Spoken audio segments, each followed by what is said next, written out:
There you go.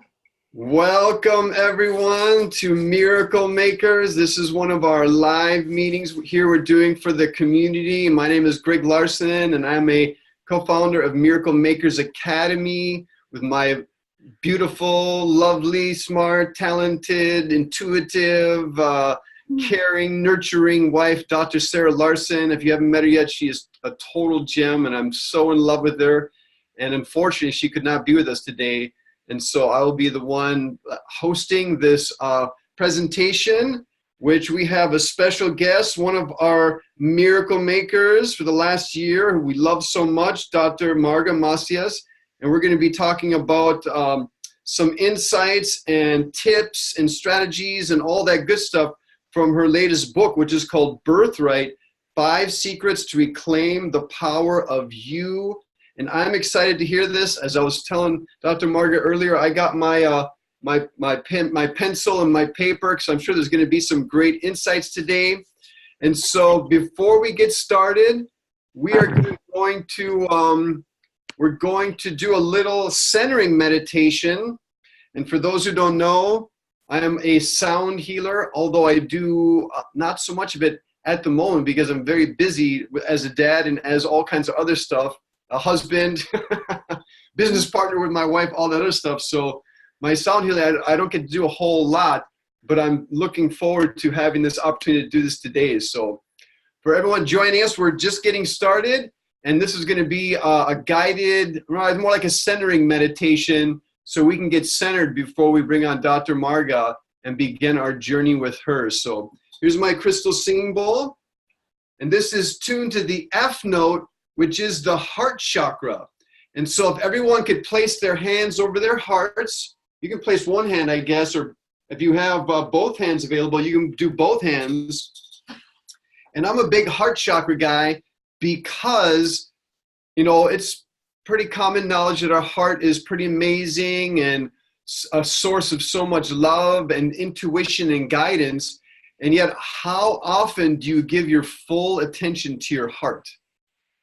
It's easy to give your full attention to your favorite TV show, or in case with some of us, our kids or our partners or our cell phones. Imagine if we gave our heart as much attention as we give our cell phones and Facebook and all that good stuff. So this is a moment or two we're going to give our full attention to our hearts. And believe me, if you did this more and more, you would experience the miraculous more and more in your life, because so much of our miracles, in my opinion, come from our hearts. So here we go. Close your eyes with your hands over your heart. Just go ahead and tune in and follow the noise or follow the beautiful sound of the crystal singing bowl and just follow that directly into your heart and go deeper and deeper into your heart.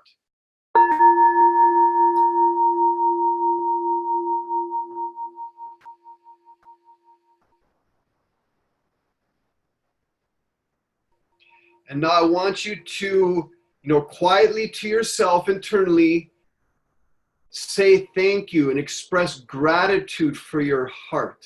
Say thank you to your heart for all your heart does for you, and just be grateful for this beautiful gift the universe has given us all, which is our hearts.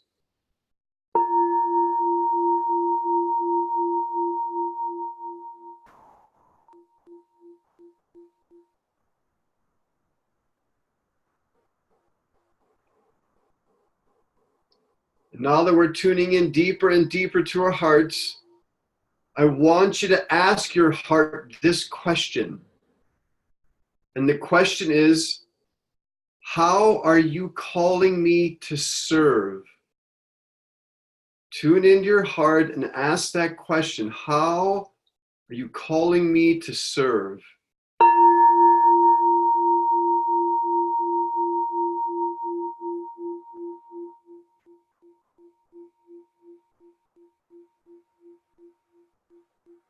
And now I want you to put a big smile on your face, and just as if you're going to go dancing with one of your funnest friends, act like you're dancing with your heart and just feel that joy and feel that excitement and feel that smile come on your face. You're like, woo, we're doing this together, baby. Yeah, woo. And you got your favorite dance mix on and you're dancing with your heart, and there's joy is exuding, is emanating from every cell of your body.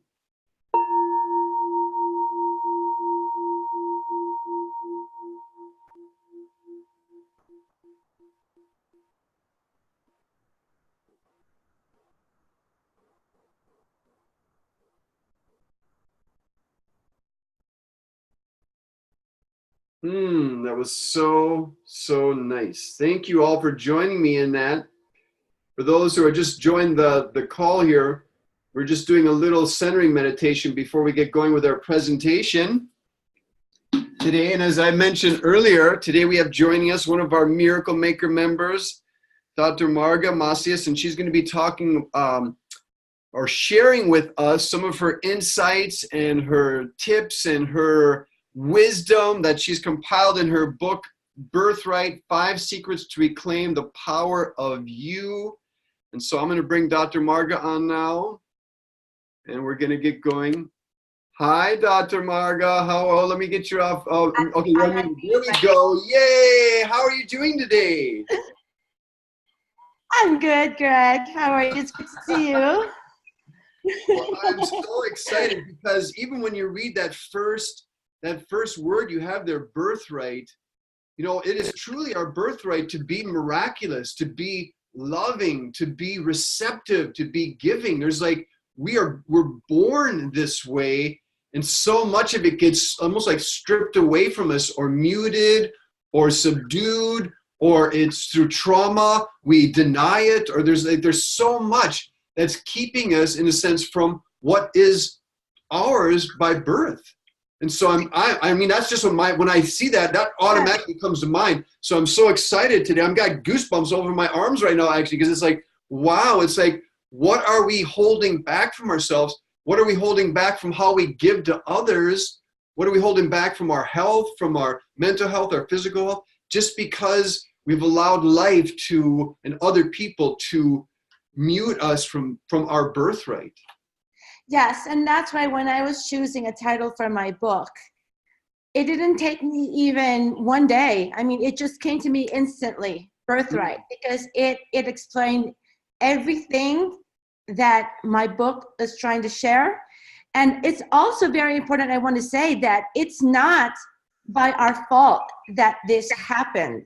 So, you know, people, the way we are right now, is a product of everything that we've gone through, and by no fault of our own. So I don't want anybody to feel guilty or say, you know, I didn't do too much with my life, or I am this way because, you know, I messed up. No, I mean, there are circumstances that we were all exposed to through our formative years growing up, even from since we were babies, and also passed along from the generations above us, which runs in the family. And so it's not your fault. It's not our fault. And so our goal here is to try to see what's holding us back and what we can do to move forward, you know, as steadfast and steady as we can. That is so beautiful. I want everyone to place their hands on their hearts and to close your eyes and to repeat that after me, which is, what was your phrase? It's not my fault. Or you said something else? It's not my fault. Yeah, it's not my fault. That's it right there. It's like, it's not my fault. Just really feel into those words. It's like life is a journey, and these things happen, and we're at the place where we are right now. We have to bring deep forgiveness to our own journey and just stand in that, the power of that right there. It's not my fault, but I'm fully empowered to move forward in my greatest glory. And I am capable of making a change. I am capable of making change. Woohoo! I'm on board that train. Wow, that's it feels so fully expressed right now in life, but when I look at my life, there's places where I'm not so fully expressed, and it has to do with I'm not stepping into whatever that is, or it's just being on this journey. So I accept where I'm at on my journey. I know there's more healing to do. I'm giving a lot, which I'm grateful for, and I'm blessed to have this ability to give. But where I don't see myself fully giving or fully open, I don't want to beat myself up for that. It's just where I am right now in my journey, and I just want to move forward powerfully and to like steadfastly move forward on this conscious journey. Yes, even if it's baby steps, as long as it's forward. Yes. First step forward. Yes. And then along the way, there can be that miraculous moment where you meet someone or something happens, and all of a sudden it's like, wow, you've gone to another level, or you've like taken a huge leap, because we never know when the universe is going to support us in just a magnificent, miraculous way. So we have to do our part to take those baby steps, and then, be open, receptive for the universe and how that magic works through us. Or if you strive for your own continuous growth, when you keep on trying to learn, then that fuel can come from yourself. You may not need somebody, but you're saying, okay, it's not like walking on mud anymore. I'm walking on level, I'm walking on grass. Now I'm walking on, like a treadmill. It's going faster and faster. And let's just like babies, first they're all scared and wiggly and falling down all the time.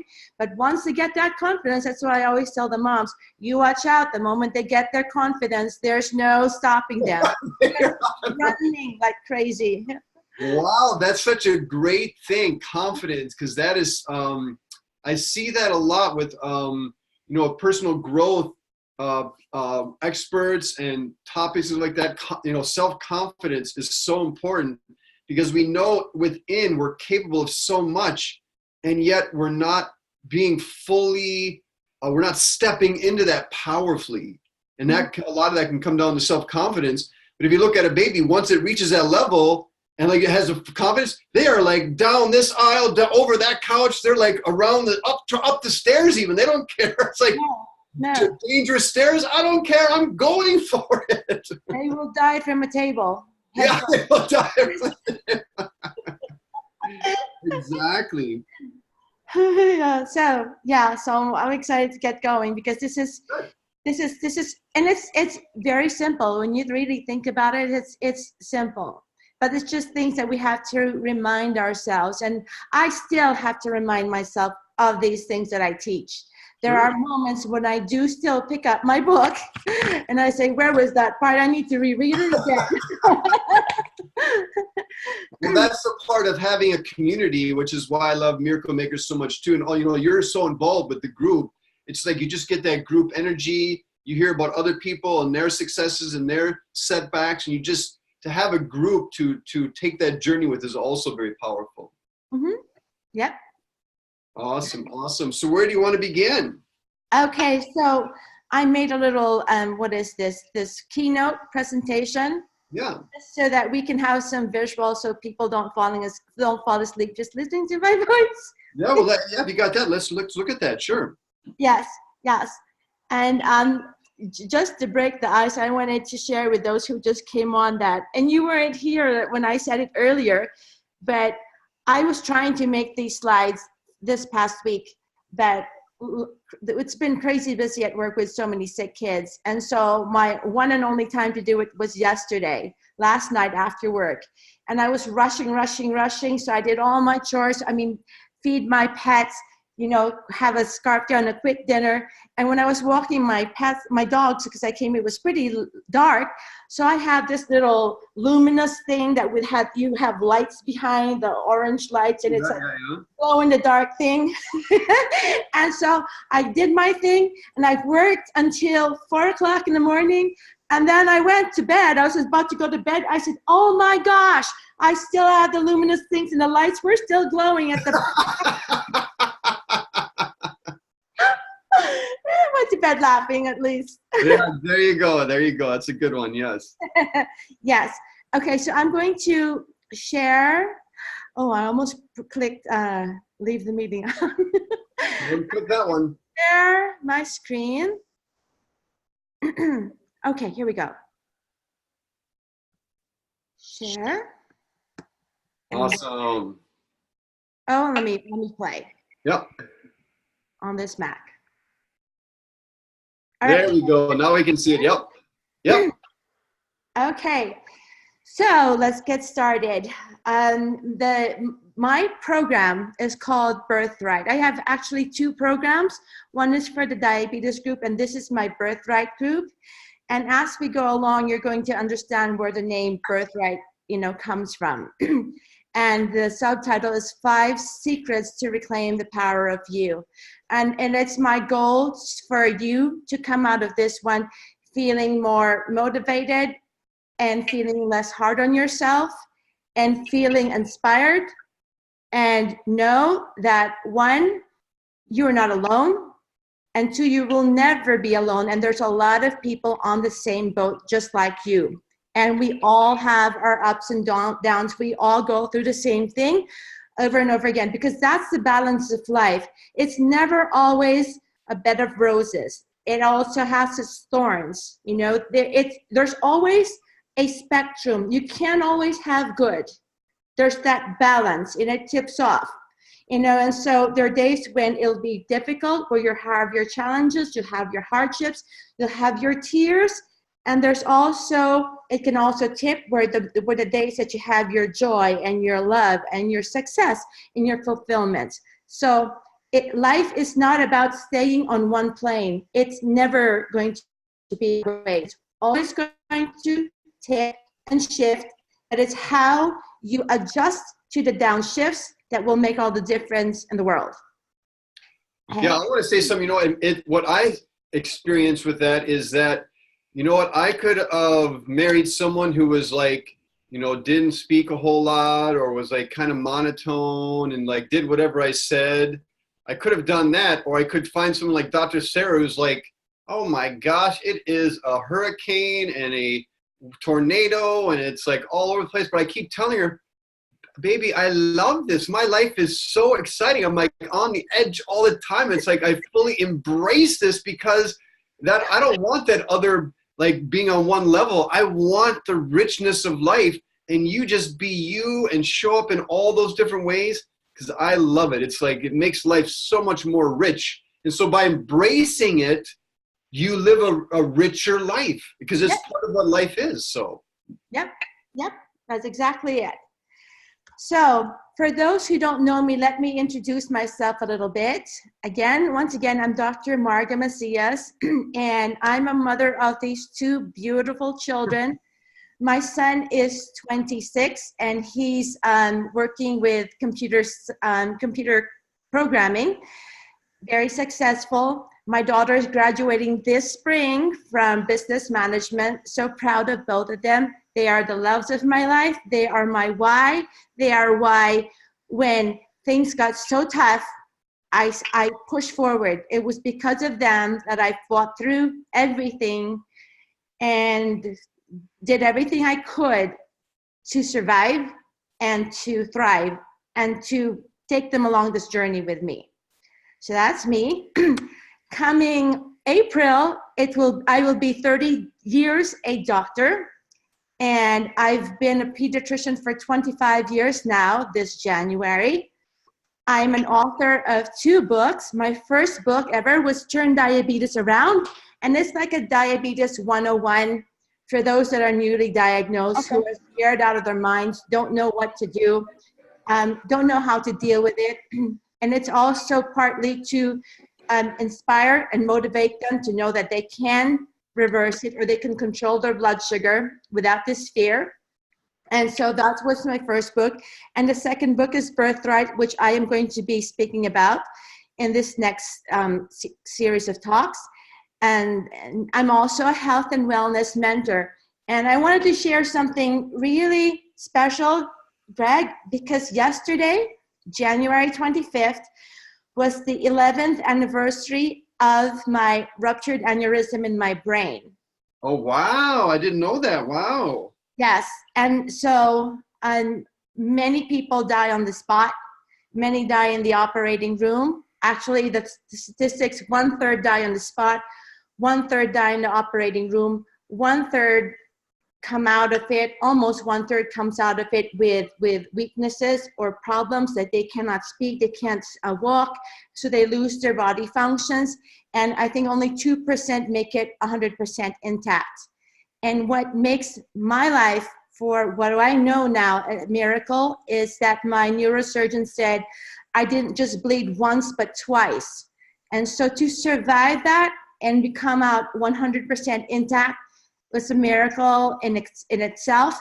And when that happened, this showed me that I have a purpose in life, that clearly my mission here is not over, but I wanted to see how far I could go, how many people I could reach, how many people I could help, how many lives I could inspire, and I just not doing it in a regular clinic setting. And so that's when I started to write my books and start my mentorship.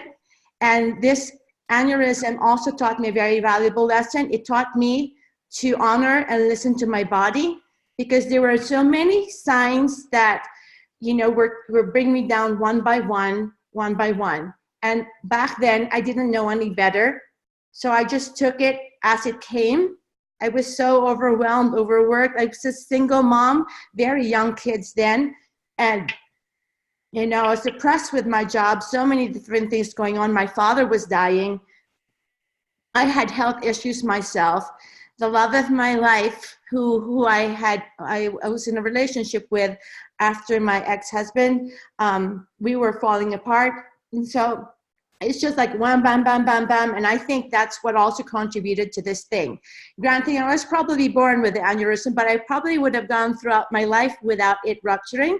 But all that stress and tension, which I didn't pay attention to, I didn't know how to help myself, came crashing down. So that was so many lessons learned from this experience. So that's what. Thank you for sharing that. I did not know, and that is a miraculous outcome to go through that, and to, like you say, to come out everything normal, everything working. That's like, wow, 2%. You are a miracle walking here. Thank you for sharing that. Yes, and this is my why. This is why I'm doing this. You know, to share that journey so that people can learn along with me, because I continue to learn. I will continue to teach all that I've learned, and also to help them, teach them what I did to get through and to survive when it felt like all hell was breaking loose and then I hit rock bottom. So this is my why now. And so with that. Well, I just have a quick question for you, just because we're on this. You know, you mentioned that as you were going through, before you had the aneurysm or the stroke, you were getting signs, and your body must have been telling you something. Your intuition was probably telling you something, but you didn't. You weren't able to hear that and make different choices, health choices. So, I just didn't know how to handle it then. I didn't know what to do. I felt hopeless. I felt like, what can I do? There's too much to balance. Yeah. Yes, I'm stuck. I wasn't as wise then as I am now. And so I didn't know how to speak up. I didn't know how to give time for myself, because I was trying to please my boss. I was trying to take care of my children. And, you know, in the meantime, my heart's breaking, my father's dying. It was just so overwhelming. And so I think that's why everything just came crashing down. And also too, it is a blessing in disguise, because I was thinking about that. Had I not had my aneurysm, my boss would never have let me go home. I wouldn't have probably seen my father alive. But because of the aneurysm, I was forced to take time off. I was able to go back home and spend 4 days with him before he passed away.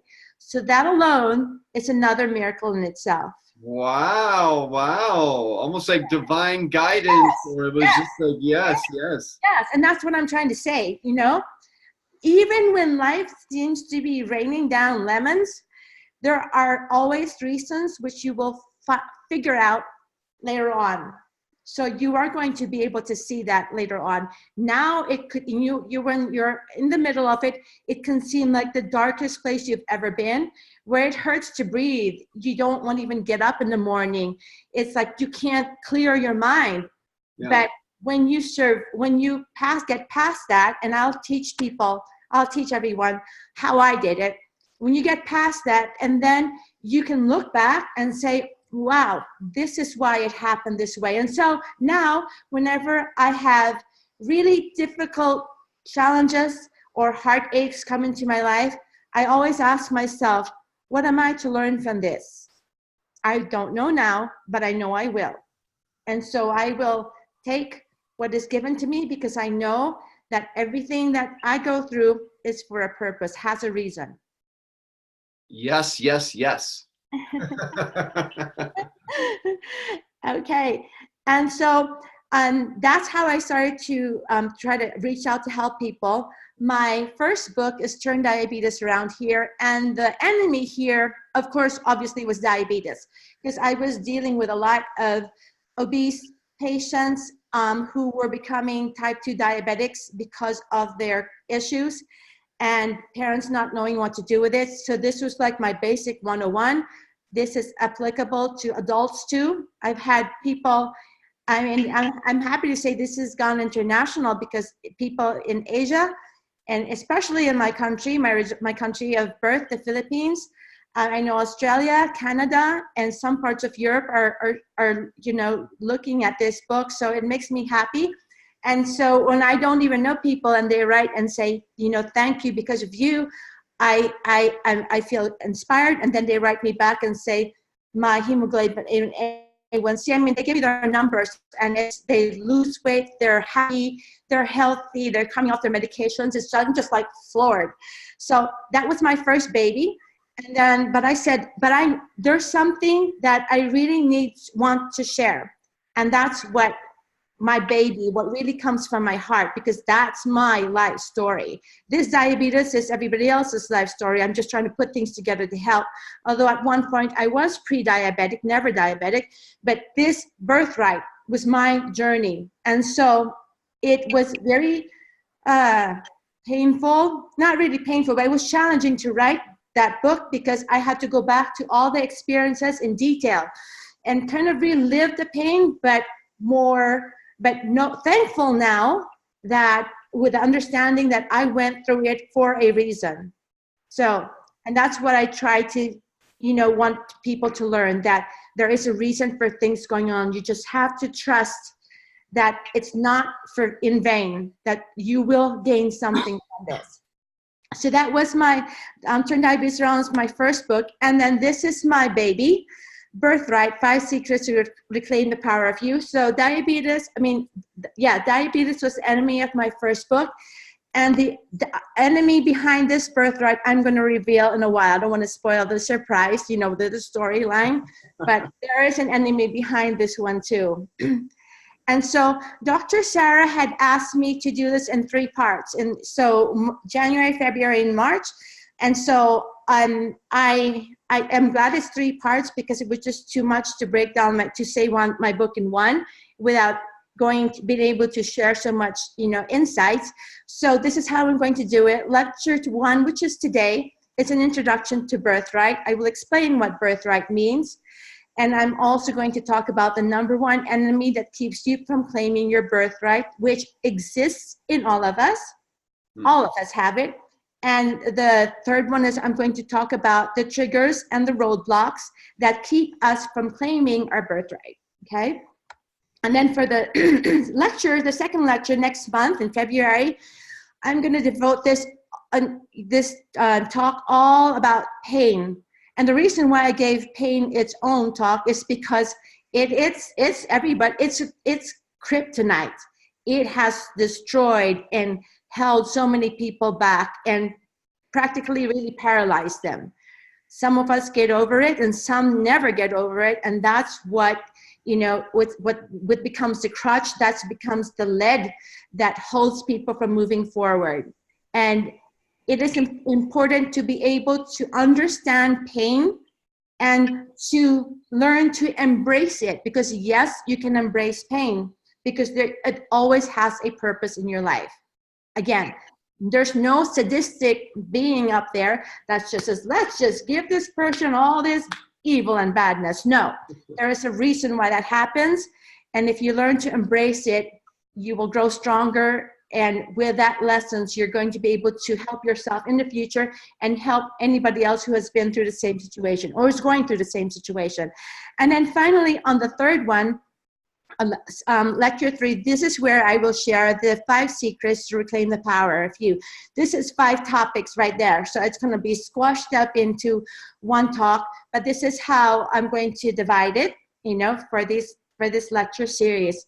And so let me go on. And this is the story behind Birthright.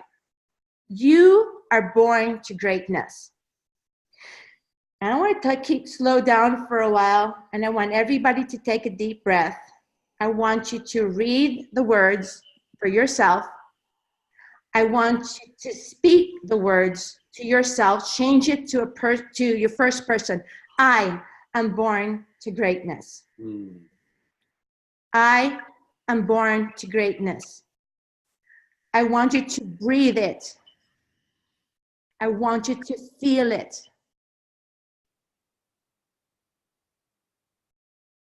Feel it.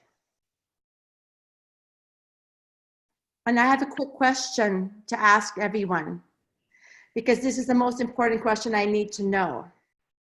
How many of you believe this? On a scale of 1 to 10, how sure are you that you were born to greatness? Give me a number. I'm curious to see your numbers. I have my thing, so I can't, Greg, can you help me? I can't see my. Let me see here. I think here we had people. So I don't know if people, we can, you know, I was going to think we can probably go a little bit longer, then we can take like a break for Q&A, but I don't know if you want to go through a little bit of this.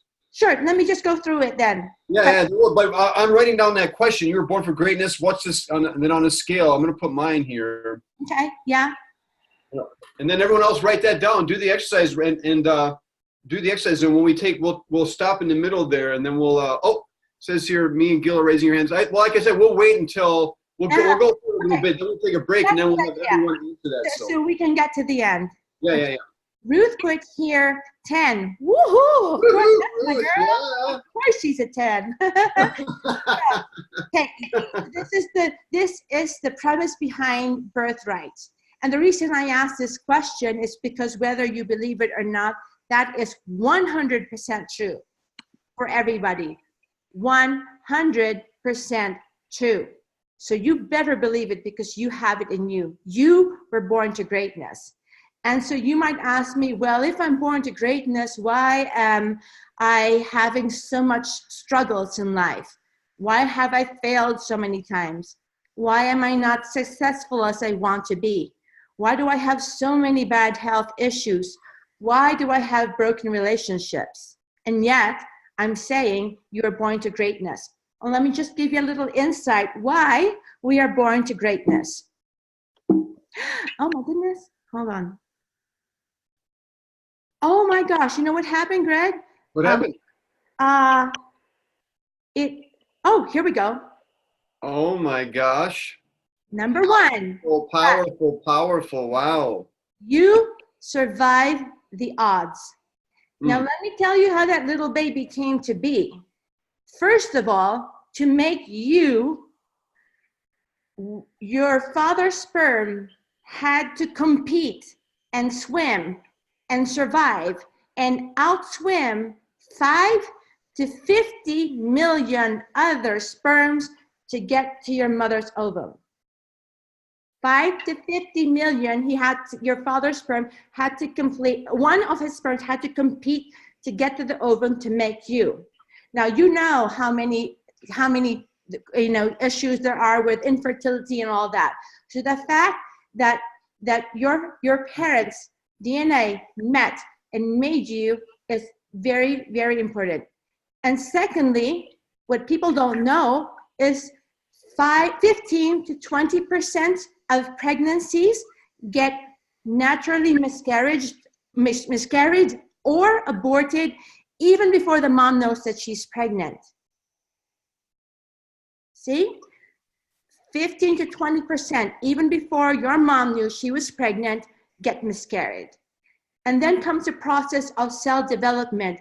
the formation of the organs. That's one complexity, in itself. When we study embryology and how the organs form, and it's mind-boggling how God created the human being. And then, of course, that's you becoming a viable baby. But then again, there's external factors. Your mom, she could have gotten an infection. She could have got into a car accident. She could have miscarried you later on. She might have thought, no, I don't want this baby, and you wouldn't have been present. So can you imagine all the odds it came? You had to overcome, but yet you were born. So that is your first story of success. Everyone's first story of success is the day they were born. Next, you were born fearless. And I'm a pediatrician, so I know this.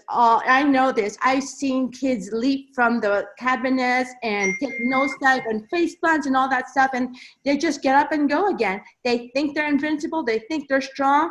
Nobody's afraid. The only reason fear comes in is when people make children scared, or people say, no, you're going to get hurt. No, they're going to get mad. No, this and that. No, this and that. Or they learn from their own experience when they fall down and cut their lip or something. But before that, they will keep on going. But school, society, parents, family, they'll say, no, you're going to get hurt. No, you can't do that. That's bad. No, this. But you would have done everything if nobody had stopped you. Third, and more importantly, you were born resilient.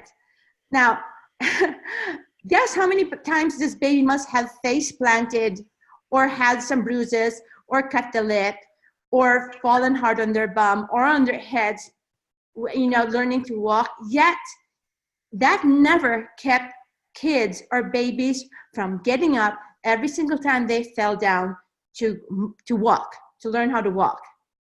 So you knew resiliency since you were born. Nothing stopped you. Say that you were a grown-up. We fell down. How many of us would get up? After you had your experiences. But look at the babies. You were born. First of all, your birth was a success in itself. You were born fearless. Nobody could tell you what to do. You're going to do it. You're going to try it. And you were born resilient. You kept on getting up every single time you fell down. Yes, maybe you cried a little bit, but that didn't stop you at all, okay? So you say we're born to greatness, but then why then do people have difficulties? Why do people struggle? Why is it that there's so much heartache or hardships or poverty or illness or war and hatred in the world? What is the one thing that keeps us? Because there is one enemy behind my book. Remember I said diabetes was for the first one. There's one enemy here that is the kryptonite that holds everybody back. That dispels the difference between success and failure, between happiness and sadness, between hatred and love, between prosperity and poverty. Between courage and fear. This one enemy is the reason why. Anyone want to take a guess what it is? I'll give it to you, okay? Apathy. Wow. Apathy is that big enemy. And when I was wanting to write this book, I says, what one word defines my experience, or what I learned, what I went through? And apathy came to mind really quick. And in doing my research to write this book, I learned and was surprised to see that there are so many different kinds of apathy. I thought apathy just meant you stopped caring, you stopped trying, that you just kind of gave up. But there are so many different kinds of apathy, and that's why I'm saying we all have apathy. We all had apathy at one point in our lives. And for some of us, it's still there. It's still holding us back. It's still keeping us from being courageous. It's still keeping us from trying again. So this is the enemy that we're dealing here with, apathy. Now, Let me paint a few scenarios with you. I like this. Procrastinate now and panic later. That used to be me in med school. I don't know how I passed, because studying made me crazy bored, and I would fall asleep and I would wait to the last minute and then, panic later on when it was exam week. But there's a lot of people also who procrastinate in different ways. Procrastination is like, have you ever had to be pushed to do something? And like always had to be reminded, come on, do your job, do your job, do your job. Or do you ever have difficulty making a decision about something? So like you decide, you second guess, you decide, you second guess. And then let's say you do make that decision. Do you ever decide and then not follow through, not move forward with that? So, I mean, there's different kinds of procrastination, plain not doing it, having a hard time making decisions, and deciding but not moving forward. So, procrastination is one thing that commonly exists. And what about this one? This can mean so many things. Social isolation. It could mean that we are we are socially apathetic, where we have a hard time dealing with people. We're shy, we're insecure, we're not so confident. Therefore, social events or meeting people, making new friends, doing new activities with new friends is very difficult for us. But this could also be, that you isolate yourself from family. So that person in red could be you standing away from your family because either you stopped caring about them or you felt that they stopped caring for you, and that's why you distance yourself. And so, here's a person who is isolated from the group. Now, just as in the previous slide, how wonderful would it be? How would it make you feel if when you set your mind into something, you went for it and you get it done?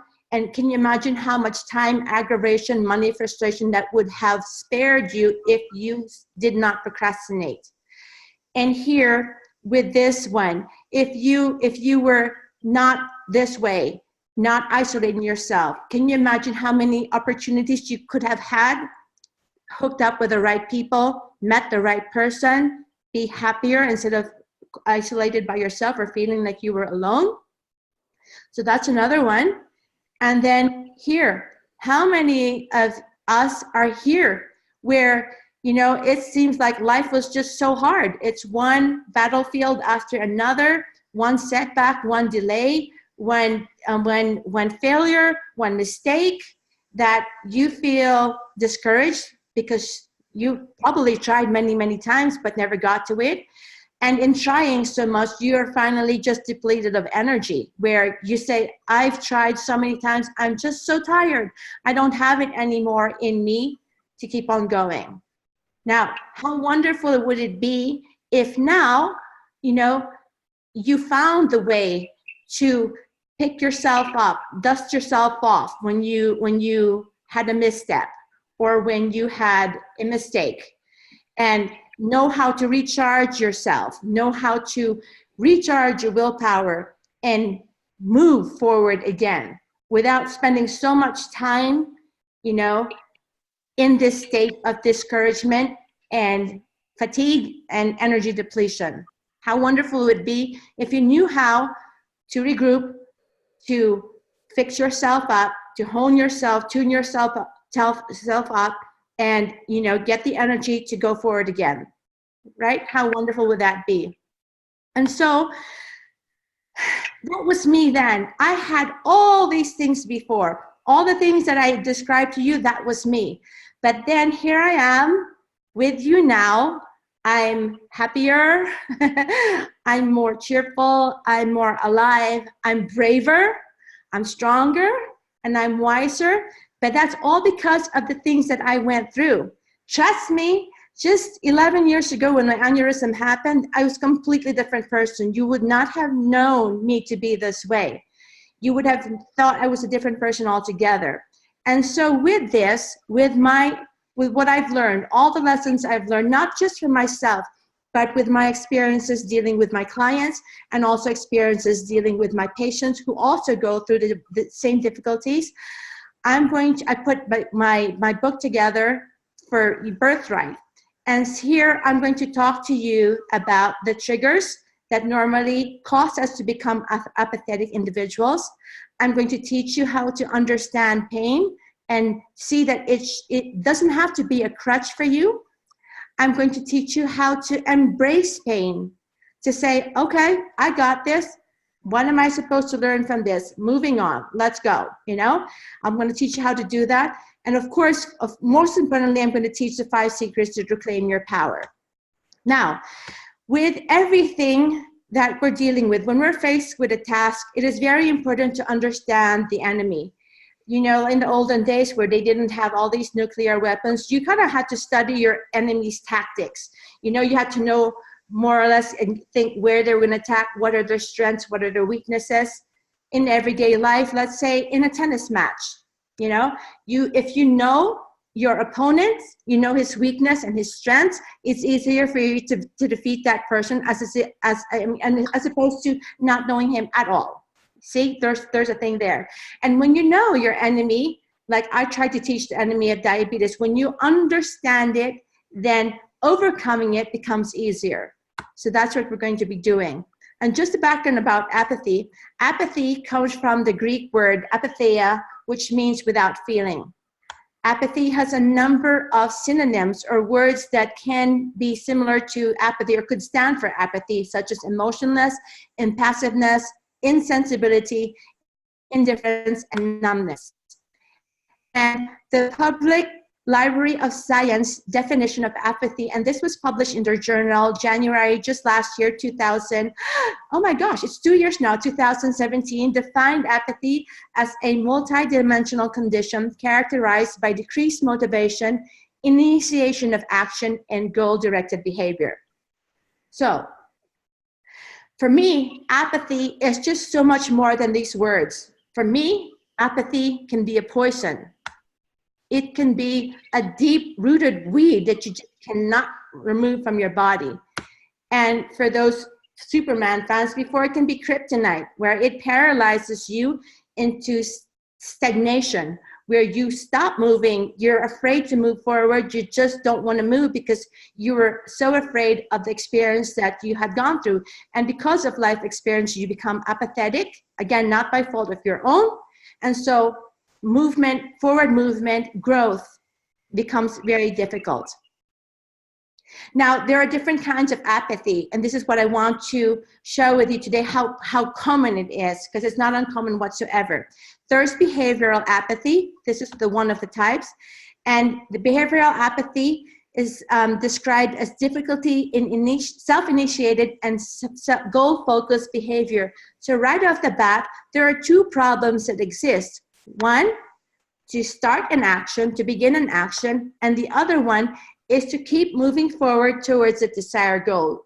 So yes, you begin, but many fall off the path. They don't stay on track. They don't move forward, and that's one of that.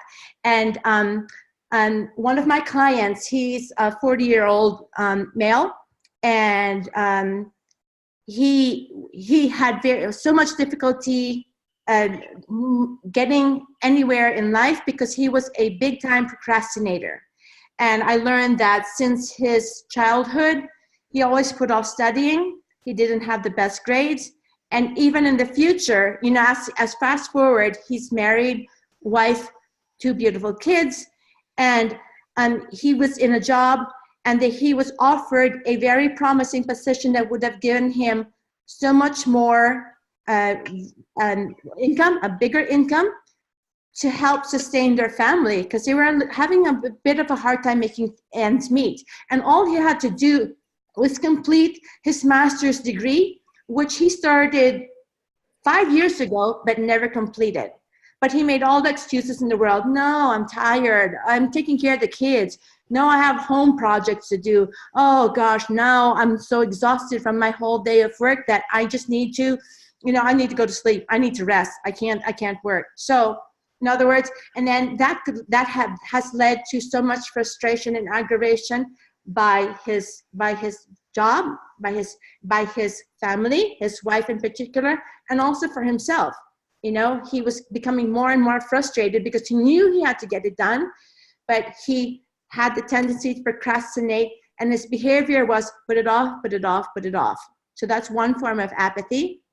And the other kind of apathy is social apathy. And these are the introverts, or those who struggle with social relations. And you can pick them right off the bat. These are the wallflowers, the people who are shy to meet new people, the people who would rather stay home rather than go and try to meet new people, or even meet up new friends for activities. And they have also had difficult times doing new activities with new friends. You know, it takes them a while to really, really warm up. So that's the social apathy.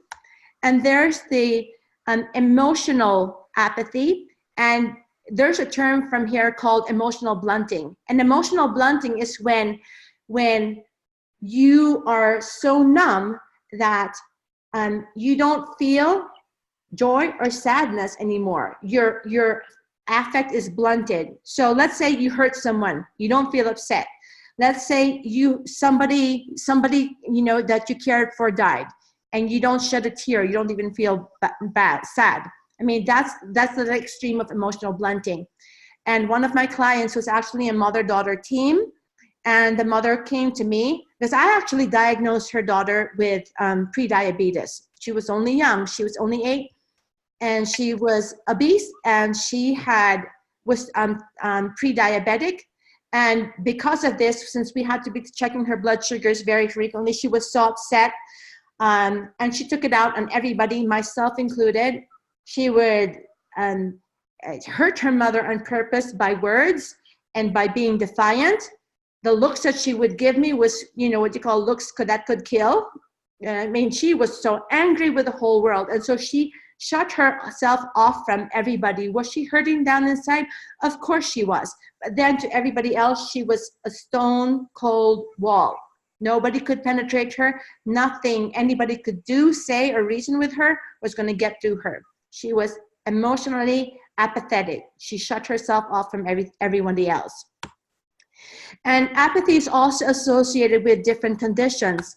Depression is very commonly associated with that, and we all know depression, where you nothing brings you much joy anymore. You're always tearful. Sometimes you either overeat or you undereat, and your mood is always very, very sad.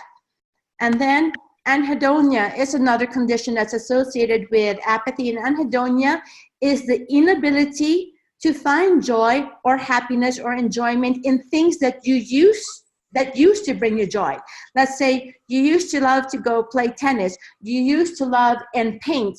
You used to love to, you know, go to the movies, but now nothing of that sort brings you joy. It would be like Ruth not wanting to ride horses anymore, you know? Mm-hmm. So that's anhedonia, where something that used to bring you joy doesn't bring you joy anymore. And the last one is fatigue. And when I talk about fatigue, it is not the physical fatigue of the body. It is the fatigue from the effort of trying to do something. So I'm not talking about muscle fatigue. I'm talking about the effort that is in your mind, you know, to try to propel you to move forward. When you keep on trying, but you're so worn out mentally, emotionally, spiritually, that you are so tired. So that's the kind of fatigue I'm talking about. Now, the crazy thing is, I told you about the different kinds of apathy. Now, in the healthy population, they even brought apathy to different kinds of subtypes. So these are the subtypes of apathy in the population. There is generally motivated, and thankfully, this is the more common one, 61% of the population. So that's a bigger group. And so the thing here is the desire exists, but the action is limited by fatigue. And this brought me way back to my days of pediatric ICU training. I was in Chicago. I had just been divorced. I was alone with 2 little kids. My salary was so tiny. Half my salary went to paying my babysitter because I had to go on call. And that was the time where they did not limit the number of hours that doctors work. So as long as there was a dying patient, I could not go home. And so by the time I did come home, all I wanted to do was crawl into my bed. But then, you know, I was, my kids who had not seen me, Mommy, can we play? Mommy, can we do this? And so, you know, you want so much. And I do, since I'm not hardly with them, I do put the effort to be with them. And I had goals, I had dreams, I had things I wanted to do. But after work and engaging with my children, I just had no energy left to do anything else productive for myself. So that's the generally motivated. So yes, this was me, pretty drained every time. And then there's the behaviorally, socially apathetic. Now this group is 25% of the population, and this one is more significantly depressed and fatigued. And so an example of this is a client of mine. He's 59. All his life, he was made to feel that like he was not good enough. His father was very, very strict. His mother had to have things perfectly her way. And so growing up feeling that he could not please them, he had very low self-esteem. And so he had a failed marriage, and then he had also difficulties maintaining the family business because he never seemed good enough for the father.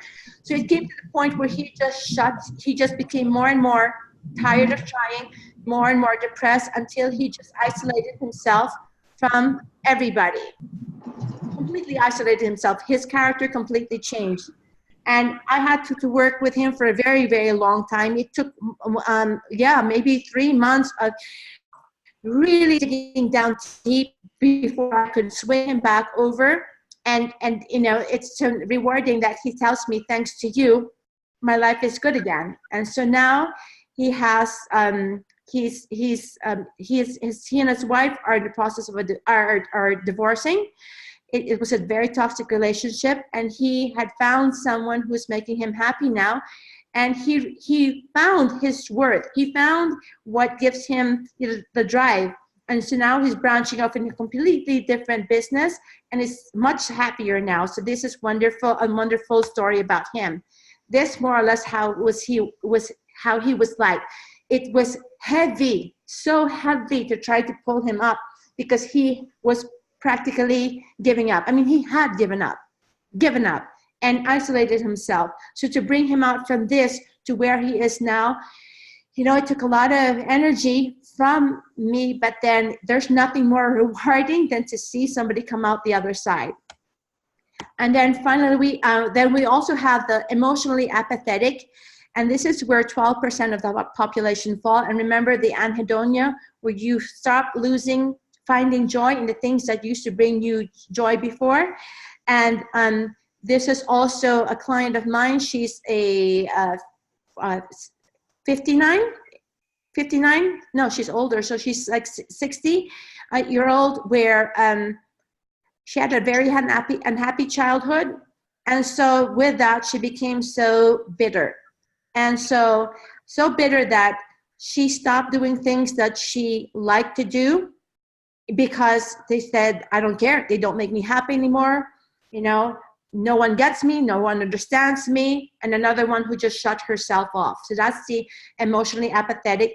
And then finally, there is, and this is, you know, how she would be. I mean, it was all, you know, the comics before Sad Sack, there was, she could never say anything positive, always something negative, always putting herself down, always putting everybody else down. In other words, it's the whole world's fault.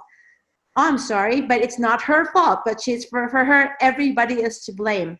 At some point, we do have to take responsibility too.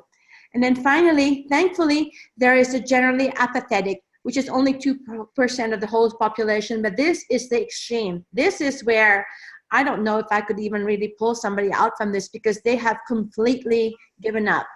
And I need some drive from my clients to be able to pull them out.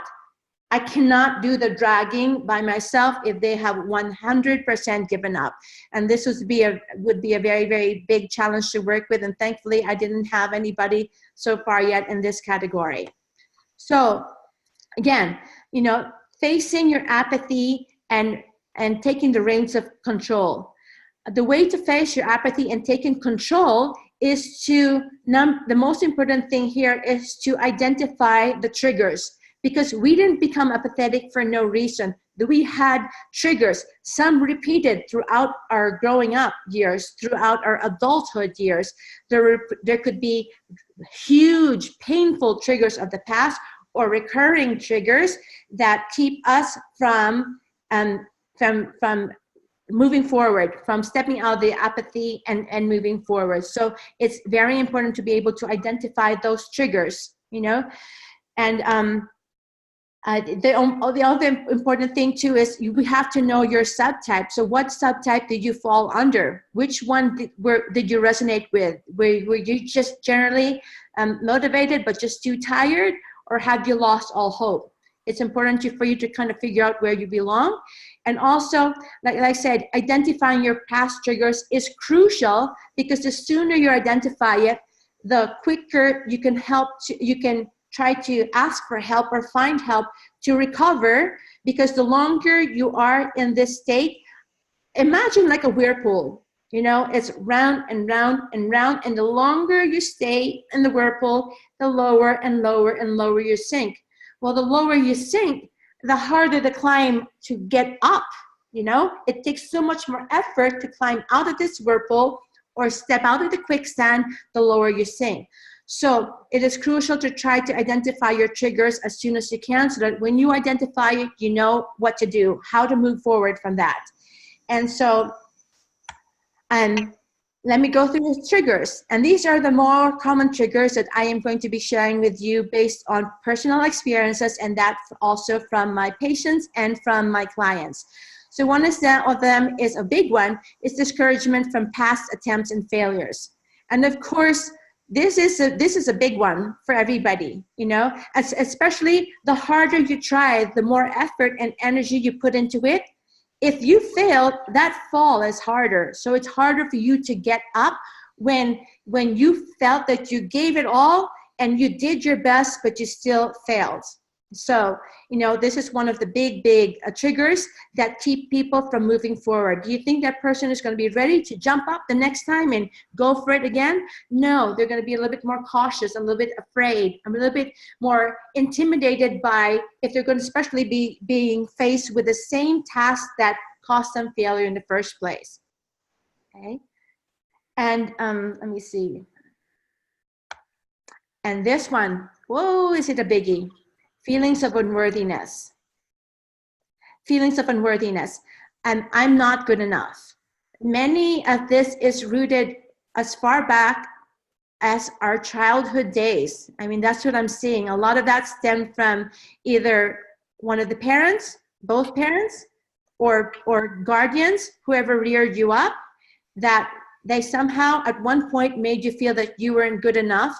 And so you don't think that you deserve anything better, because you're not worthy of happiness, of success, of a bright future. You feel, I'm unworthy of it. And when you feel unworthy of it, then guess what you call out to the universe?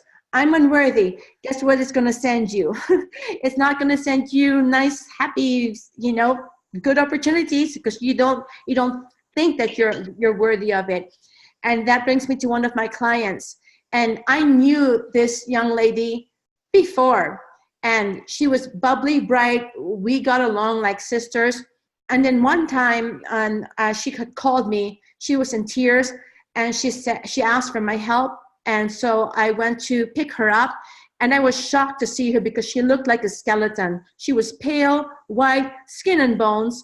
And I had not known that she had been in an abusive relationship, where he would be so controlling that she had to report how many almonds she would eat in a day. And if she ate more than 5 almonds, he would berate her. She could not stand in the sun with skin exposed. And one time she went against it because it was a warm summer's day. So he made her put her knapsack on her feet, and he clasped her hands behind her back so the sun wouldn't touch her. because he said, you're going to get skin cancer that way. I mean, I've never seen a guy so controlling. And because of that, she was reduced to this one. He would raise his voice and she would shy away. And all of this began because she felt unworthy of her mother's love growing up. So I'm not good enough. I don't deserve this. I don't deserve this. So of course, who comes along? Somebody who treats her that way. And so it was difficult to work with her. And initially she was, when she eventually broke up with him, initially she was angry at me because she was saying, I could have married him, And I said, come back to me again a few months later and see if you can say the same thing.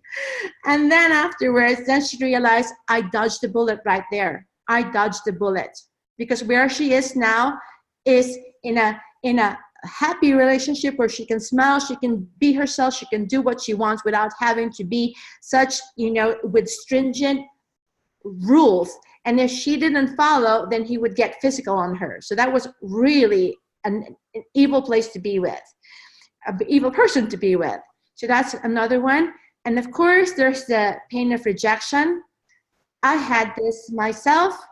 And I was in an abusive marriage, and that was very hard for me. And so it took me a while to find my self-worth again. I felt ugly. I felt stupid. I felt like I wasn't good enough. I didn't feel like I was capable of doing anything. And then I'm thrown in Chicago for my training in pediatric ICU. And I remember being so scared. Am I good? Can I do it? Maybe I can't handle this. Maybe I'm so scared. And so, but then when I realized, oh, they're impressed. I'm doing a good job. It was a reawakening inside my brain. This is me. I forgot who I was, And then he came along and he helped build that other part of me, that love from a partner. And I remember such happy times with him. And this wasn't extravagant happy. Just being with him made me happy because he made me feel safe. He made me feel desired. He made me feel like a woman again. He made me feel appreciated. And he took care of me so well. And then, but unbeknownst to me, the more I grew and the more successful I became, the more he found it as a threat. So after 9 years together, he told me, I need to think about things well, because we were supposed to move here to my place together. And after an agonizing 3 months of him saying, we can't talk to each other, I need to decide, he says, I can't be with you anymore. I don't love you enough to be with you. And I find out, he eventually admits it's because as I grew stronger, he said he felt castrated by me. So this was completely blindsided because I loved him with all my heart. I was ready to marry him. That's where I thought we were going. And to just be blindsided with this was so painful. It took me 2 years to recover. It was very, very painful one. And writing that part of the book, blow by blow, again, brought up those emotions. But then I look at where I am now and then say, I understand now why. He wasn't the perfect fit for me. And so, but I will always remember him with fondness and love. We always did, and we always will love each other, but it's just not meant to be. So, but there was something very hard to deal with. And then we have unreciprocated love. So, and I'm not just talking about a romantic love where you are in love with somebody and they don't love you back. This actually becomes more painful when it comes from family, when you want to be accepted and loved by them, where you want them to say, I love you, or how proud they are of you, but you don't get it. It hurts so much more when it comes from the family. But this is a huge, trigger from that, for the heart. And then finally, also there's a voice unheard. And this was a pretty powerful image when I was looking for photos to show, and I made sure I wasn't biased. It was a man and a woman, so here you go. I'm not biased, only towards one.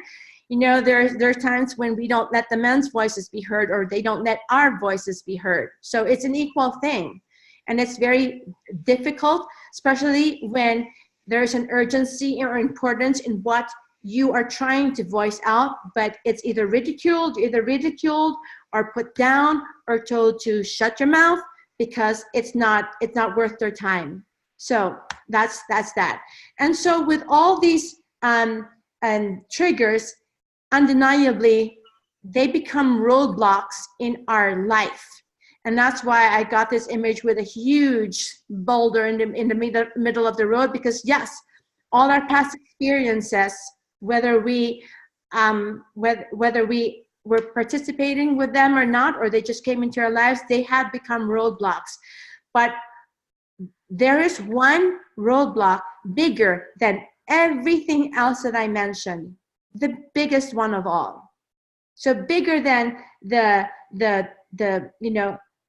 feeling of unworthiness, rejection, past failures, unreciprocated love, a voice unheard. The biggest roadblock of all is you. You become your biggest roadblock, and that's when you just give up and say, I'm done. I'm not going to try.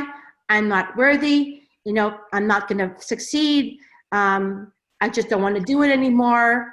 I'm stupid. I'm dumb. I'm weak. I'm tired. So when you are your biggest roadblock, because if you get over this, then the sky's the limit.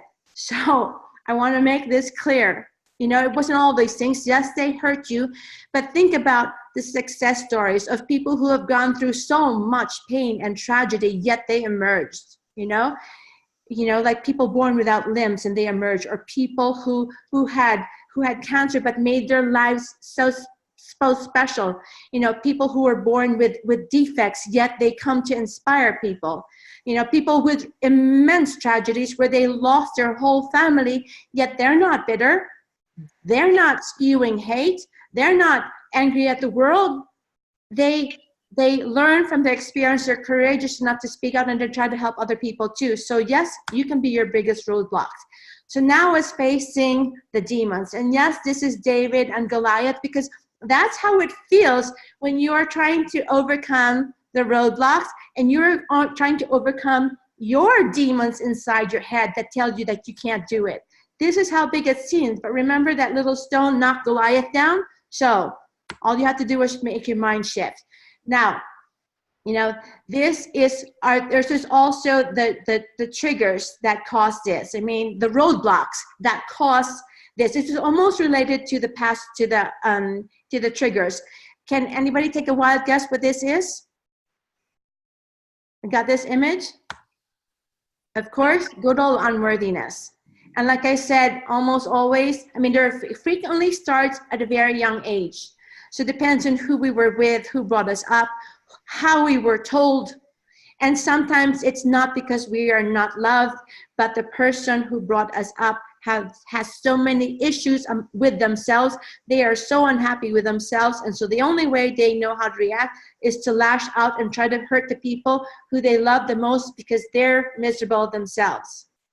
Not because you did anything wrong, not because it's your fault, but because they're so unhappy that that's all they can do. That's all they know how to relate to you, by making you feel that way. And then here comes guilt. Oops, let me get that. This is guilt. That's a big old finger pointing at you. And boy, was a victim. I was a victim to this, because for the longest time, I was so guilty about my failed marriage, because I got married with the hopes for a happy ever after. That was my goal. That was my dream.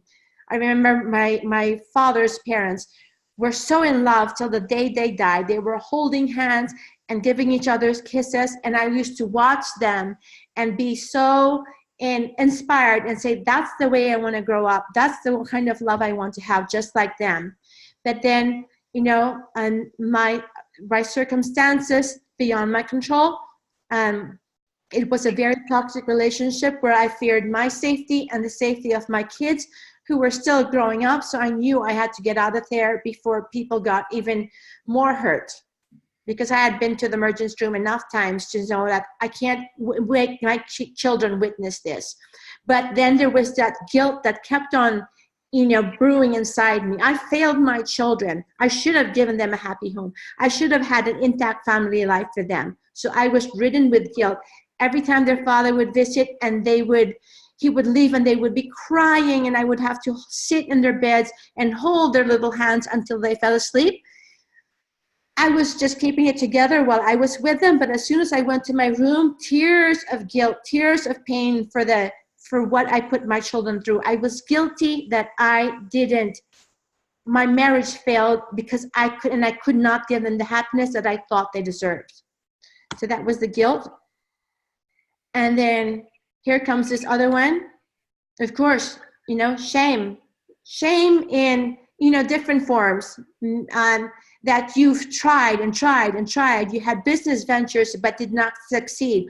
Also shame in probably choices that were not the best ones. We're human. We sometimes make choices that are the best ones for us, and because of that, there is the shame that's involved, and that's why we feel like, I can't step forward because what will people say? Or, I don't know how to show my face again, or what will they say if I try again? What if they say if I try again and I fail again? What's going to happen? So shame is a huge weight that can hold us down. And this one is pretty powerful. This is pretty powerful. Hopelessness. Hopelessness. And oh my goodness, did I feel that at one point in my life? And it literally, this was a picture photo for it, because it can feel like you are drowning, where it hurts to even breathe, where you don't even know how you're going to be able to function the next day because you are so broken. So, my deepest, darkest time of hopelessness was when I was in that job where I was so overworked, underpaid, unappreciated. My father was dying. I was not allowed to go home to see him for his birthday, which was December. And I knew that was going to be his last birthday, but I wasn't allowed to go home. I was with two tiny kids, and my boyfriend then of 8 years. That's when things started to get really rocky between us.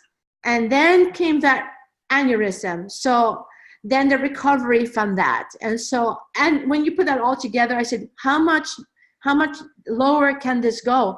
I don't know how to survive anymore. And I remember screaming to my pillow and just wailing because I didn't know what else to do. And it can be paralyzing, where you just can't even think straight anymore because you are so clouded. There's so much pain in your heart. There's so much confusion in your mind that it takes everything just to survive from one day to another. So that would be hopelessness. So to fight against apathy, once again, it's so important that we recognize our triggers, because as you know, identifying our triggers will teach us how to approach them so that they don't weigh us down. That's one important thing. 2, this is 1,000,000% important. You must commit to yourself. Nobody can do this for you. You have to at least take one step forward, and myself or whoever else you choose to mentor will come forward and help you along the way. But you cannot expect to be lying on your back and saying, help me, but refuse to at least sit up. You have to be able to say, I'm going to do this for myself. I need your cooperation to do this. And of course, you have to remember that your birthright is to be born, you're born to greatness. And so you need to claim what is rightfully yours. Now, let me give you an example. Let me give you an example. Let's say a burglar came into your house in the middle of the night, and he's going to start to walk away with your prized possessions, your wallet, your mementos, your furniture and stuff, your car. Are you just going to watch him go? Of course not. That's your house, that's your car, that's your money, that's your everything. You're going to call the cops, do whatever you can, but you're going to try to defend it, right? So this is personal possessions. But what about when it's your life? When your right to greatness, your right to be powerful, your right to be successful, your right to be happy. Are you going to let somebody take that away from you? Absolutely not. So you have to claim what belongs to you because it is yours to take. And so I want to clarify a little bit about claiming what is rightfully yours. I want you to know that you can start off by owning your uniqueness. And please don't tell me that you're not different than anybody else. Absolutely not. Your own DNA itself is different from anybody else's. There is no one in this planet like you. Not even twins have the same DNA. Not even twins have the same fingerprint. Not even twins are 100% identical. There's always something unique about them. And even in identical twins, their character is different. So you have a gift. You have that something special. You were put on this earth for a purpose, for a reason. Your birth was not a mistake. You survived, for crying out loud. You think you went through all that just to say, nah, it was a mistake? Of course not. You're put here for a reason, and your purpose here is to learn and to grow and to become the best that you can be, because you have a gift. You are unique in yourself. And also owning your strength. Remember, the fact that you were born shows you how strong you were to begin with. Otherwise, you would have been an aborted fetus. You would not have come out. So you survived that evolution. You survived that birth process, which can be dangerous in itself. You survived till this age now where I'm speaking to you. So it's by some strength that lies within you that you have the strength. Sometimes we lose it. Sometimes we have our moments of weakness. Of course we do. Even I do have it. And that's why I rely on trusted people and my mentors also. We help each other. I have my mentors have mentors. So we all, it's like, you help to keep each other up, but you have the strength that lies within you. Okay. And remember, claiming what's rightfully yours includes claiming your birthright to success, claiming your birthright that yes, you were born to greatness and you can achieve anything that you want. And of course, claiming your what's rightfully yours also entails learning and living the 5 secrets, reclaiming your power, which I will be teaching you in session 3. And so I end with this final slide. This choice is yours. It's your move, your decision. So what's it gonna be? So that's it. Woohoo! Wow. That was awesome, awesome, awesome. Thank you, Dr. Marga. Man, I was in deep reflection the whole time. You really delved into this journey, and it's like I almost felt like I was like getting like boom, boom, boom. It's like, but it's like that's the truth. Do you want to ignore it or deny it? Or do you want to say, it's like, the first step to, any journey is just to accept, okay, this is where I'm at. Yes, I'm these things are affecting me. And so it's almost like until you do that, it's hard to make those changes. Mm-hmm. Mm-hmm. And in today's world, it's so easy just to be like, oh, I'm going to go get an ice cream. Or, oh, I'm going to binge watch Grace and Frankie. Or, oh, I'm going to, it's so easy. Yeah, I mean, and it's sad to see how things can go for some people, and that's why, and more people are becoming apathetic in so many different ways, and that's why, if they only were tried to recognize their strength and recognize their uniqueness and take the step forward instead of making an excuses for things that happened in the past that they refuse to try to clear out or to grow out of or to get help for, and they just blame, they use it like a crutch, then sorry, that they're not going to get anywhere. And that's why it's so important that the incentive comes from you. Nobody can do this for you. I can give you a boat and I will row with you, but I will not row you throughout your life. You have to paddle for yourself. You have to row for yourself, you know? I mean, and you can't, it can't be a handout from everybody while you just give a litany of excuses why you can't and expect people to do things for you. No, that's not how it's going to be. It may work that way for you, but you're not going to get far. You're not going to get to what you want to achieve. So it's your choice, really. It's your choice. You know what? And I wanted to involve other folks here too. I was going to try and see how we can bring up the other participants, but okay, let me hear more. Let me see how this will allow other participants. I don't know enough about this system, unfortunately, or maybe I got to go up here and do this one there. No, I forget how we did this at the beginning or at the end. Woohoo! Yay, there's Ruth. So and I got Chad here. Yes, the truth delivered with high vibe, energy, and passion. That's what I experienced too, definitely. All right, well, if anybody has any question or if anybody wants to share what their number was, you are born to greatness. I know Ruth said she had a 10. If anyone wants to share, go ahead. I see Ruth you're off mute there. You want to say something, Ruth, or you want to join us? Yeah, so we've been watching the whole time, and I really liked when you brought in, so for me, at the end, even when you brought in the fact of, you know, maybe fighting for your possessions, but how about fighting for your life? And for me, that really kind of just brought up some old memories of what was really important to me and how I was going to allow myself to, so to say, step out of whatever was holding me back or creating that apathy in my life. And those are different levels. There's been levels. I feel like I've been in almost all those levels. And just, you know, I love being able to understand, like, know your triggers and see and know that you are greatness.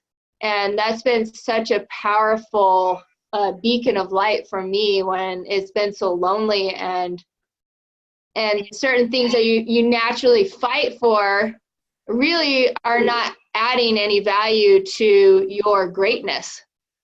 And so that just really hit me. And I also didn't realize all the percentages of who plays in what section, right?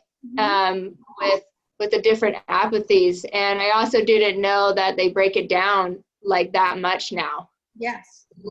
I was surprised too. Yeah, I didn't know that either. That was very enlightening to see that how they had broken that down too. I thought the same thing.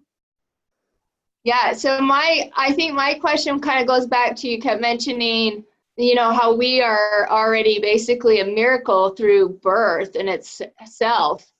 So I guess mine was, I don't know if I was distracted or I just wasn't getting it, but what was the percentage of not the abortion, but the... Yeah, 15 to 20% never of the fertilized egg never make it to the uterus. So they're aborted, or they're miscarried before the mother even knows that she's pregnant, because it's when the fertilized egg gets there and the changes happen in the uterus that her hormones start to change and they find out that she's pregnant. But then, you know, somewhere along the lines, they may not even get there, 15 to 20%. So that's like 20 out of 1,000 births will not make it to the uterus. I mean, eggs won't make it to the uterus, and mom doesn't even know that she miscarried, but she did, and yet we made it. Yeah. So I'd like to say, with my activeness, Lexi's a super miracle. One in as many years as I've done as much. Anyway, Lexi, you're a super miracle. Anyway. Yeah. And then this is Dawn here with us. So do you have anything? No, I really enjoyed the conversation, and it really just was very helpful for me to reflect, because I can really look back on so many different points in my life where I can be like, oh my gosh, I was experiencing that apathy, and that's what I was going through. And there really is so much value in the recognizing your triggers. And I've done some stuff to recognize what some of mine are that are some similar to what you've mentioned and some are different. But it's really so true that like apathy is the enemy. It truly, truly is. So, yeah. And once you go through it, you know, then you, when you're faced with it again, it's almost like, okay, you almost pep talk yourself. I did this before. I can do it again. But you just have to go through that step again, you know, and it says, why? Then you say, okay, I'm supposed to learn something different. Or maybe I didn't learn my lesson the first time. Or here's one thing I want to, it's very important for us to realize too, that the stronger we get, sometimes the lesson is not for us. But because we are strong, then we can be the lesson for somebody else. It's interesting because we kind of chuckled when you first started. You were like, well, then why am I going through all these horrible things? And I looked at Ruth and went, because you're designed for greatness. Right? Yeah. And so we become teachers through our experiences for somebody else. Yes, it could be painful, but if somebody else were to be used as a vehicle to teach that lesson, they probably would have broken down. But because we are strong, yes, we struggled. Yes, we went through very rough waters, but we survived. And we can come out in the end and say, whoo, that was tough. Whereas some other teacher might not have made it. And then what is this person going to learn? Nothing. They learn it's impossible. It's a failure. You know, I can't. But then if you were able to teach them somehow, then hopefully their experience from what you both went through together is going to be a lesson, sometimes even a hard lesson for them to learn. But we were the teachers. So like your opinion, where is that line? Because I've had a lot of clients come in that are diagnosed with depression, right? And a lot of it is just a type of apathy that they're dealing with where that motivation is holding back. So where's kind of that fine line for you between depression, clinical depression, and an apathy thing you're dealing with? Well, I try to go into their history and say, okay, so what are you doing about it? You know, what are you doing about it? No, honestly, because nothing, I just lie in my room. And do you go to a counselor? Do you go to anybody? Or do you need help? Nah, I don't feel like it. So in other words, it's almost like I'm enjoying this thing because I get attention, you know, and this is comfy. I don't have to take responsibility because I'm depressed. That can be my crutch. And then that's when it says, all right, you know, listen. And then that's when you're more firm with them. But if you know that they're doing every single thing that they can, then you know that it's not because they're apathetic, but you know, they're still getting pummeled from different angles, from different situations. And that's where you try to come in to kind of give them the ammunition to stay standing up and not get knocked down when they're trying to be attacked. So that is a tender, encouraging love, as opposed to somebody who is, you know, that kind, don't want to, no, I'm just gonna, you know, eat 10 bags of chips a day and lie in my bed because I'm depressed and make it as their crutch. Then that's when it's going to be a tough mama love, you know. No, get off your behind. You know, you can't be doing this. I mean, it's always a different approach to how it is, but you always have to know the story behind it because that tells you a lot. Yeah. So I like that. Thank you. You're welcome. Anyone else? So you can go ahead and hit unmute, and if you have a question, and Dr. Marga is an excellent coach. If you have a situation you're facing and you want some feedback or guidance, this would be a great opportunity for that. So, or just any questions. So if anyone has a question, just hit unmute and go ahead and ask right now.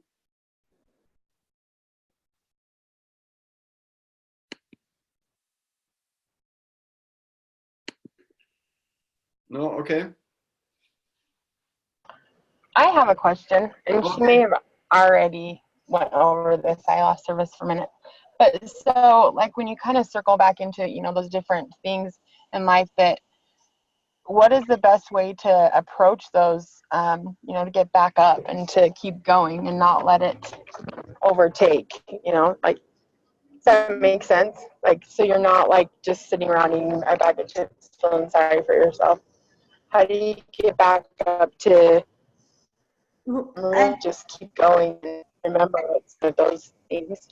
Yes, and that's what I try to remind myself primarily, and I try to remind my clients and my patients. I said, you know, the longer we stay in this little whirlpool, the lower we're going to sink, and it's going to be a harder climb to get back up. And so it says, okay, you have to be each other's, you have to be like their cheerleader. Okay, and I always ask, we start with baby steps, and that's how I did when I felt like all hell broke loose, where it even hurt to breathe. And I could not wake up any day without crying my eyes out.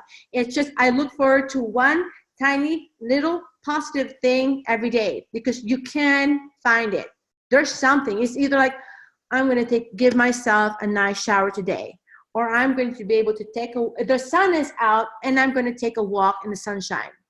Yeah, use nature too, because the energy that we get from walking outside is unbelievable. Make sure you get good enough, try to get some sleep too, because when you're sleep deprived and you're more tired, it's harder. I know some people have a harder time falling asleep, but try, pushing yourself like to work, to a workout or an exercise, or not even exercise routine, but step outside, do brisk walking, walk your dog, play with your kids, do something, because exercise or increased physical activity also releases endorphins, which are the happy hormones. And so that's how you can do it. Or the other way that you can also do it is what used to bring you joy. Like, is it music? Is it painting? Is it art? Is it journaling? So you got to try to find even little tiny things to look forward to every single day. And that's how I did it. Something for tomorrow, maybe even just something for the weekend. Yay, I'm not on call this weekend. I don't have to see my boss again. I don't have to see my boss yet, So it's like one little tiny thing. And then, I always, one thing also, always give gratitude for even the smallest things. Because when you do look for things to be grateful for, then you realize, my goodness, I don't have my life as hard as some people do. Or sometimes, like, I'm feeling down, I'm feeling depressed or something, and I go to work and I see a family struggling with a child who was just given, a bad diagnosis. It's almost like, like a sign from the universe, wake up.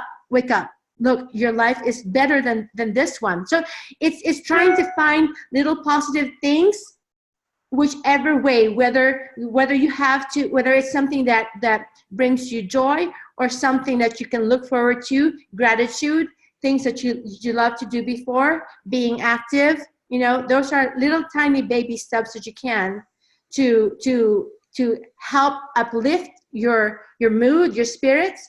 And then look for another thing, another day and another day. And of course, just don't forget that there are people that you can reach out to. You don't have to go through this alone. That's the most important thing, because I couldn't have gone through this. Well, this time, first of all, I didn't have money. I was with trying to make ends meet with my kids. And so it was a long, painful, slow process, and everything I learned along the way is what I'm teaching here. But now that we have this, and I'm part of the Miracle Makers, we have each other. So, just jump in on the call and, call on us, and we'll find a way to be your strength when you are feeling like your legs can't even hold you up at the moment because you're in so much grief or pain, or you're struggling so hard, because you're never going to be alone. There's so many resources everywhere, and it's just a matter of reaching out before you sink way too low, because remember, it's just so much harder to pull yourself out. So don't be afraid. Don't say, oh, I can't let anybody know, I can't do this. No. If it's You know, if you trust me, Erin, reach out to me. I mean, you know, we're all here available for you. That was excellent. I think what it points to is the need to be vulnerable. Yeah. You know, we were going through all these things. We're feeling that shame. We're feeling, you know, all those things that you're talking about. And until you become vulnerable, you restrict yourself from reaching out. But whereas there's so many people around you who want to help you, there's so many places you can go to be supported. There's like so much goodness that you have to like. And so that might be something to talk about too. Is how do you find the courage to be vulnerable, to share where you're at, so you can receive the support you need.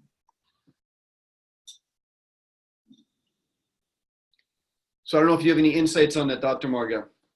No, you're right. You know, and it's not being weak. Yes. Asking for help is not being weak. Yes, you're vulnerable, but then, you know, vulnerability is a gift. That means you are not so filled with so much pride that you know when to reach out. Because sometimes the people who have way too much pride, who don't reach out, are the ones who fall the hardest, because they think that no, nobody can know about this. No, I'm better than that. I'm better than them. What do they know that can help me? But inside you're cracking like an egg. So don't let it get to that point. And that's why I know when to reach out, because, you know, I'm not, no one's perfect. I mean, I still have my moments.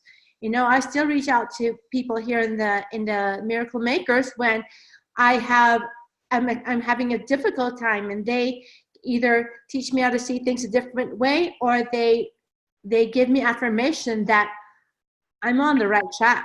I just have to write it out. And then, of course, I can't tell how many times. I mean, I always rely on gratitude. If you practice that when you wake up, before you go to bed, you will find that all of a sudden you're lifted up. And sometimes, you know, when it's just so painful to bear, what I do is I offer my pain. This is so heavy for me to bear now. Here, universe, here, God, here is my pain, whatever will you believe in. And please fill my heart with courage, and let me know your will, or give me the strength to be patient, to overcome this. Because, you know, there's always some higher force, whether if it's not God, if it's not some kind of religion, it's people in the community or us here who are your strength. And so that's the time to reach out to these people when you need it the most. Don't be afraid. Don't be afraid. You'll feel so much better. Yeah, as soon as you open up, you'll feel better. Yeah. Yes. Nobody has to go through this alone. Nobody. No one. Beautiful, beautiful. And as we're coming here, the last few minutes of our class here, anyone else want to share or ask Dr. Marga a question? This would be the time to do it.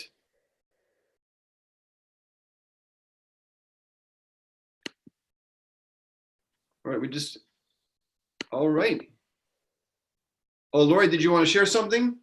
Well, I would just like to thank Dr. Marga. I think, I mean, I'm really glad I was here. It was very empowering, very inspiring. And I think for me, I'm reminding myself that confidence, the variable of confidence, is what is going to carry me,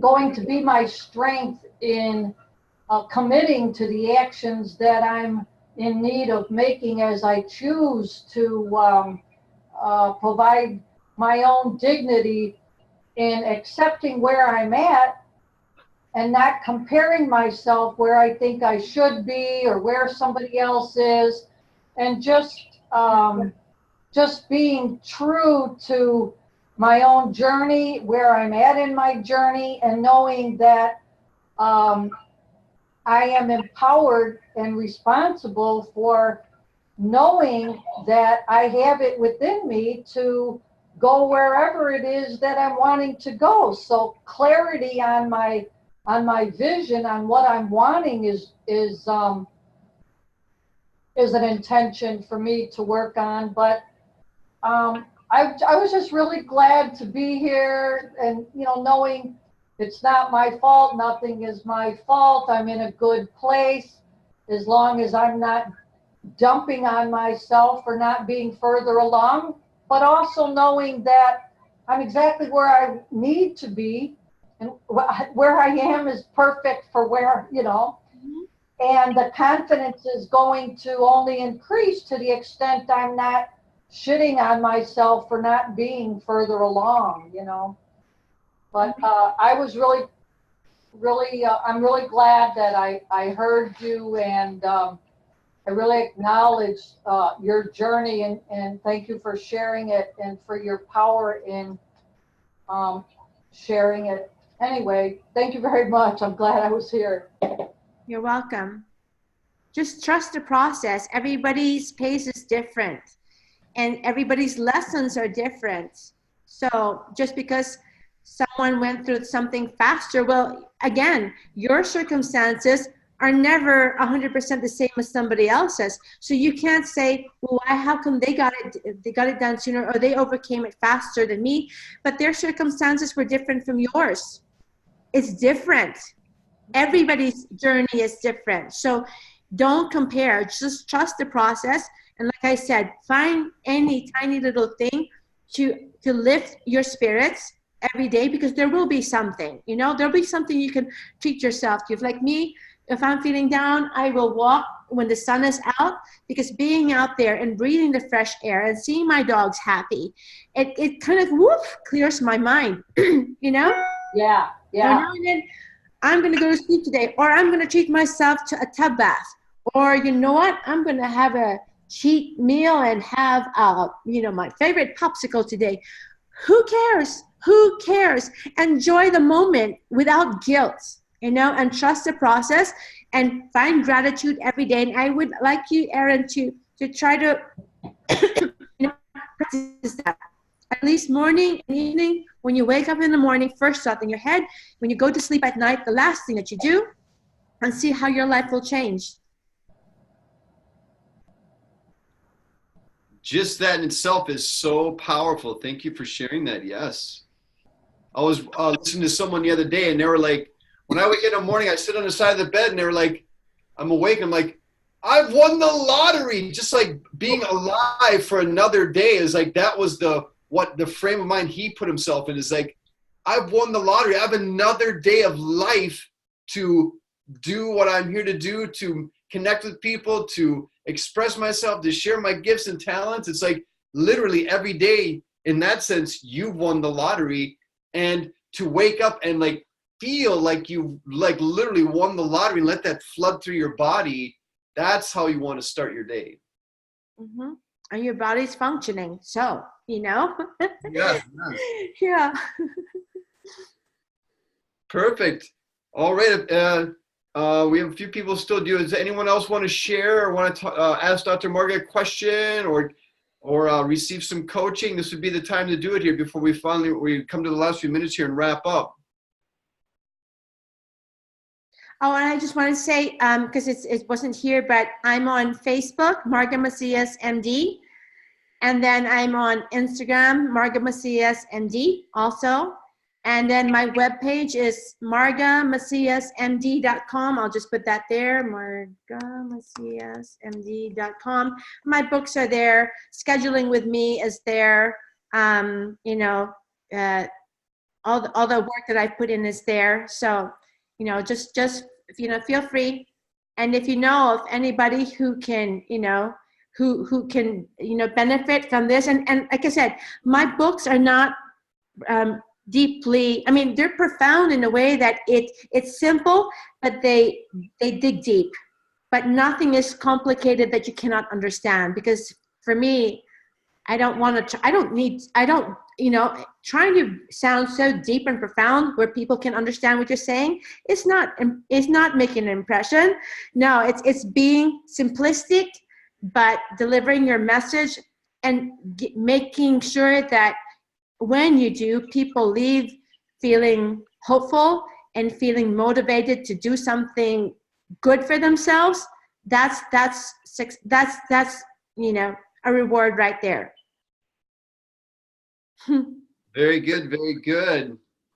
Then any closing words for us? Anything else that you might want to mention here before we wrap up with the final section here? Just remember, the things I told you.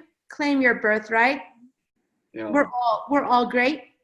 Even at whatever stage. That was your question. Claim your greatness. That was I remember. Yeah, mine was an 8, by the way. But yes, you were born for greatness. Claim that greatness. Yes. Take Dr. Shara out to a date and you'll be a 10 there. Yes, I will be. That's usually the case. Yes. Thank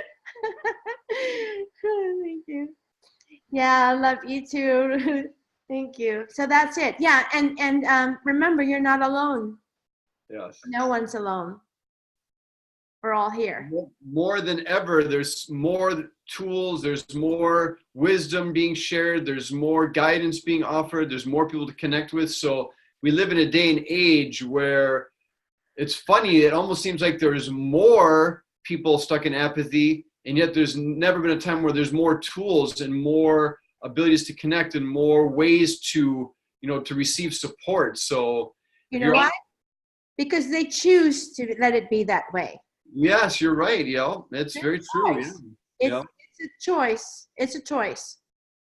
And that's why, I'll only go so far. I will always be sympathetic in the beginning, but if you don't want to do the job, or you, don't take the time to dig deep and to try to do the steps that are required to help you move forward, then it's going to be like dragging somebody through lead, and at one point one of us is going to get exhausted, and so it takes two, at least, it takes two to move forward together.